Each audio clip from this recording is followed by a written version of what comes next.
Este producto que nos indica pois, si as zonas onde o ceo vai ser apto. Definido como que é apto, pois aquelas zonas onde pois non vai haber obstrucción por parte das nubes.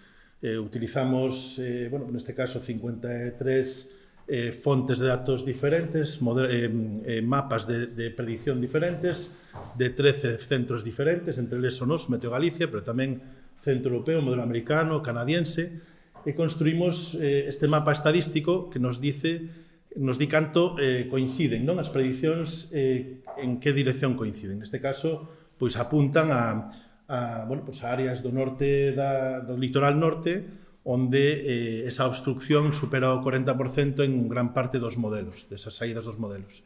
Vemos como en gran parte de Galicia pois esa obstrucción non se vai a producir, ou así o indican a maior parte dos modelos, máis do 75% dos modelos dese conxunto de modelos apuntan a unha obstrucción moi baixa, pero sí que nesa zona, como comentou María na anterior presentación, pois pode producirse que, a pesar de que ao mediodía agardamos pouca cobertura nubosa en xeral en Galicia, o vento do norte vai achegando algo máis de nubes baixas, precisamente, son as nubes baixas unha das claves. Non é o mesmo a obstrucción producida polas nubes altas, que ainda poden deixar ver o sol, os cirros, que, por exemplo, as nubes baixas, sobre todo a esa hora do día. O sol vai estar en torno a 13 graus de altitude, e nesas horas as nubes baixas teñen máis peso no cálculo desta aptitude, desta capacidade de ver o eclipse.